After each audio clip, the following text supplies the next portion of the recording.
हरे कृष्ण। आप सभी का स्वागत है हमारे गीता कोर्स के एपिसोड 3 में। पहले 2 एपिसोड्स में हमने गीता की महिमा समझी और श्री कृष्ण के स्वरूप पर चर्चा की।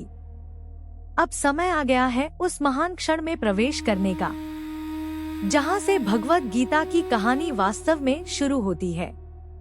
कल्पना कीजिए, एक विशाल मैदान, लाखों योद्धा, हजारों रथ, गज, घोड़े, धनुष और तलवारें, और पूरी धरती जैसे अपनी सांस रोककर खड़ी हो। यह है कुरुक्षेत्र। यह केवल युद्ध का मैदान नहीं था, यह मानव इतिहास के सबसे महान आध्यात्मिक संवाद का मंच था। गीता की शुरुआत होती है हस्तिनापुर के अंधे राजा धृतराष्ट्र से। धृतराष्ट्र के पास दृष्टि नहीं थी, लेकिन उससे भी बड़ा अंधापन था, मोह, अपने पुत्रों के प्रति अत्यधिक आसक्ति। वह संजय से पूछता है, धर्मक्षेत्रे कुरुक्षेत्रे संवेता युयुत्सवः माम काह पांडवाश्चैव किम कुर्वत संजय। यानी, हे संजय, धर्मभूमि कुरुक्षेत्र में मेरे पुत्रों और पांडु के पुत्रों ने क्या किया? ध्यान दीजिए, धृतराष्ट्र ने यह नहीं कहा हमारे बच्चे, उसने कहा मेरे बच्चे और पांडु के बच्चे। यही विभाजन की सोच पूरे संघर्ष की जड़ थी। जहां मेरा और तेरा प्रबल हो जाता है, वहां संघर्ष जन्म लेता है। अब दृश्य बदलता है। कुरुक्षेत्र के मैदान में कौरव सेना का सेनापति दुर्योधन पांडव सेना को देखता है। बाहरी रूप से वह आत्मविश्वास से भरा हुआ दिख रहा है, लेकिन अंदर ही अंदर चिंतित है। वह सीधे अपने गुरु द्रोणाचार्य के पास जाता है और एक तरह से मनोवैज्ञानिक राजनीति शुरू करता है।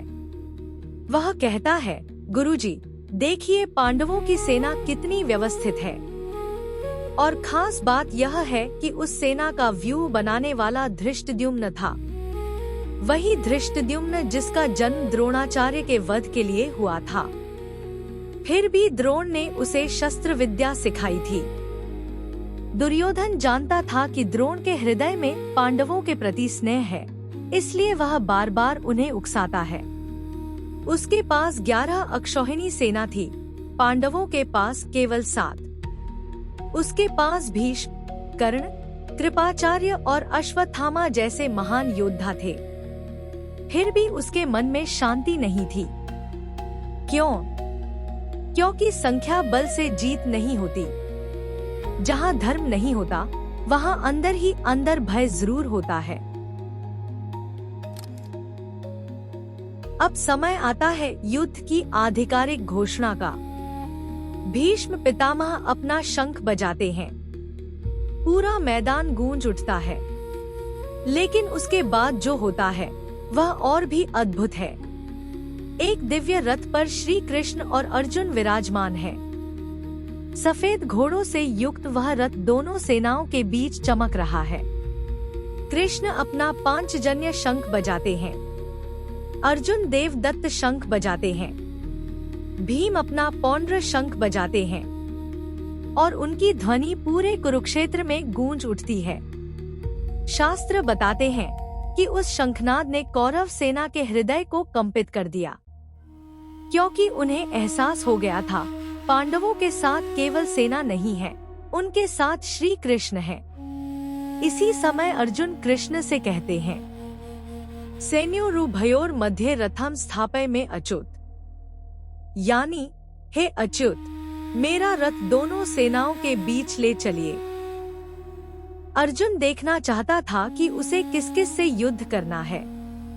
कृष्ण रथ को लेकर जाते हैं और उसे सीधा भीष्म और द्रोण के सामने खड़ा कर देते हैं, जैसे कोई डॉक्टर ऑपरेशन से पहले पेशेंट को उसकी समस्या का असली चेहरा दिखा रहा हो।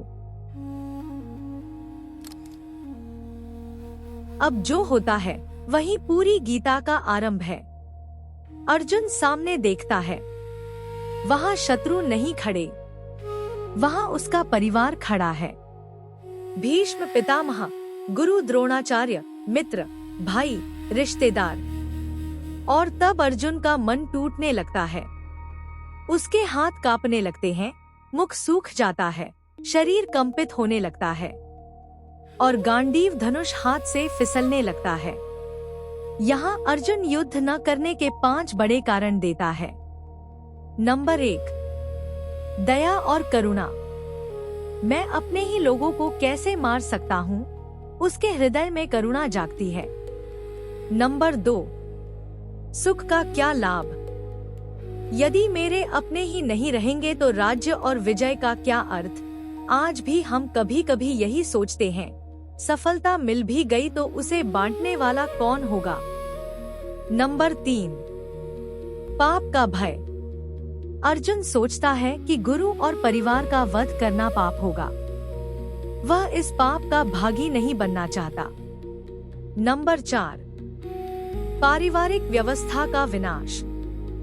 अर्जुन कहता है कि युद्ध से कुल परंपरा टूट जाएगी, सामाजिक व्यवस्था कमजोर हो जाएगी और अधर्म बढ़ेगा।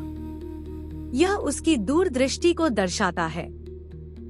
नंबर 5, निर्णय की असमर्थता। सबसे अंत में अर्जुन कहता है, मुझे समझ ही नहीं आ रहा कि सही क्या है। यही सबसे बड़ा संकट था, युद्ध का नहीं, निर्णय का। निष्कर्ष, हम सबके अंदर एक अर्जुन है। दोस्तों, भगवद गीता का पहला अध्याय किसी विजय के साथ समाप्त नहीं होता, ना ही किसी बड़े उपदेश के साथ। यह समाप्त होता है एक महान योद्धा के आंसुओं के साथ। अर्जुन अपना गांडीव रख देता है और रथ के पिछले भाग में बैठ जाता है। यही अर्जुन विषाद योग है। अब एक प्रश्न, क्या अर्जुन के सारे तर्क गलत थे? नहीं, उनमें करुणा थी, नैतिकता थी, संवेदनशीलता थी। लेकिन एक कमी थी, उसका निर्णय धर्म के संपूर्ण ज्ञान पर आधारित नहीं था। वह मोह और भ्रम से प्रभावित था। और यही हमारी कहानी भी है।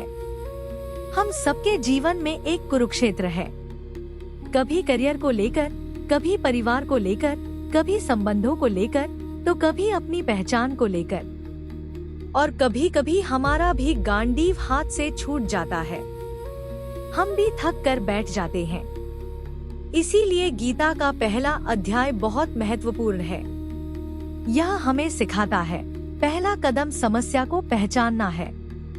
जब तक रोग का पता नहीं चलेगा, इलाज शुरू नहीं होगा। अर्जुन ने अपनी समस्या स्वीकार कर ली। अब अगले अध्याय से श्री कृष्ण उपचार शुरू करेंगे।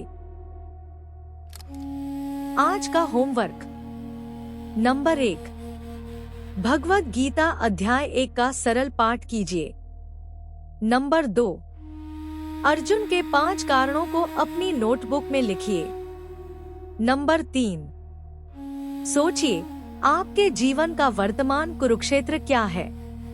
अगले एपिसोड में हम चैप्टर 2 शुरू करेंगे और वहीं से श्री कृष्ण का दिव्य उपदेश आरंभ होगा। हरे कृष्ण कृष्ण कृष्ण हरे हरे, हरे राम राम राम हरे हरे। धन्यवाद। हरे कृष्ण।